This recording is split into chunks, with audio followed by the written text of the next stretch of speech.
Welcome to Howard's Opinion, the premier destination for in-depth analysis and unfiltered discussion of the sports world.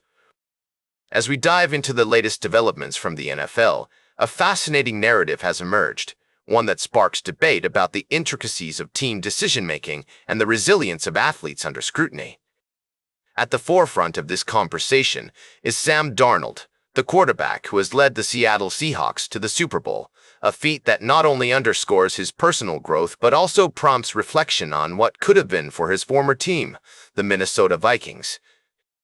The Vikings' decision to part ways with Darnold in favor of J.J. McCarthy has become a pivotal point of discussion, especially given the stark contrast in their performances this season. Justin Jefferson, the star wide receiver for the Vikings, has openly expressed his sentiments on the matter, suggesting that, had Darnold remained with the team, their season might have unfolded differently. His observations are not merely speculative, they're grounded in the tangible differences in team performance under each quarterback's leadership. The statistics paint a clear picture. Darnold's tenure was marked by significant offensive output and success, whereas McCarthy's inaugural season was marred by inconsistency and injury. This storyline raises fundamental questions about the evaluation of talent, the importance of continuity, and the high-stakes gamble that is NFL roster management.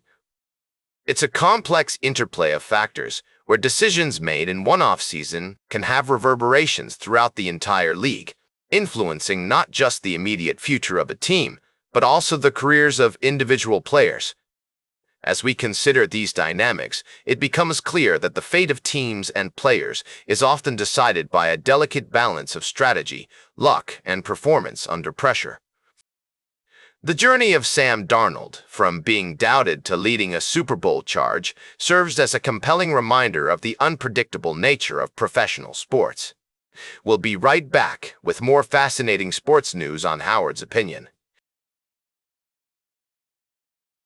Welcome back to Howard's Opinion, folks. We're diving into the world of football today, and I've got a fantastic story to share with you all. It's about Tom Brady's latest awards, where he dished out some interesting recognition to players who made a significant impact in the league. First off, Brady gave a shout-out to Kyle Monangai as his LFG Player of the Year, citing his impressive skills on the field. But what caught my attention was his LFG Call of the Year award, which went to Kevin Burkhardt for his incredible commentary during the Bears' Week 16 win over the Packers. I mean, who doesn't love a good play-by-play call, right? Brady also handed out awards for Best Value Player and 6th-round gem, with Noshin Wright and Quentin Lake taking home those honors, respectively.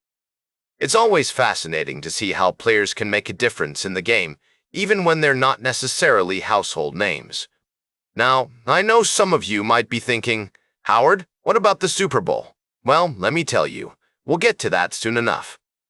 But for now, it's interesting to see how Tom Brady is recognizing talent and exciting moments in the league.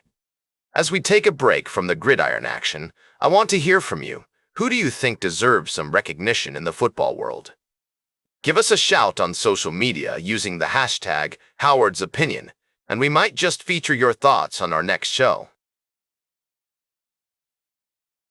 Welcome back to Howard's Opinion, folks. As we approach the climax of the football season, our attention turns not only to the upcoming Super Bowl, but also to the future of the sport. The 2026 Panini Senior Bowl has just concluded in Mobile, Alabama, with the American team edging out the national team 17-9. Now, I know what you're thinking. What does this mean for the Kansas City Chiefs and their loyal fan base? Well, let me tell you. There were some standout performers who could be a good fit for the Chiefs. First off, we have to talk about the running backs. Jaden Ott of Oklahoma had an impressive game, rushing for 42 yards and showing solid pass protection skills. This kid's got size, folks. At 5'10" and 200 pounds, he can run between the tackles, which is a big need for the Chiefs this season. And let's not forget K'Lon Black of Indiana, who added 45 yards and did some nice work between the tackles. Now, I know the Chiefs have some holes to fill on their offensive line, and there were some notable performances in that department as well. Florida center Jake Slaughter and Arizona State tackle Max Ehonekor helped open up holes for the American team, while Georgia Tech guard Keelan Rutledge stood out on the national side. On defense, Missouri edge rusher Zion Young had a great week of practice and earned defensive MVP honors. The Chiefs are definitely looking to upgrade their pass rush in the draft, and Young could be a match. Other notable performers included Oregon linebacker Bryce Boettcher, who made a game-high 10 tackles, and Boston College edge rusher Kentavious Hutchins, who showed out with 3 tackles for a loss. These are just a few of the players who caught my eye, folks. As we head into the draft season, it's going to be interesting to see how these prospects develop and where they end up. The Chiefs have some needs to fill, and it'll be up to GM Brett Veach to make the right moves. That's all for today's Howard's Opinion. Remember to like, share, and subscribe, and until next time, keep your head in the game.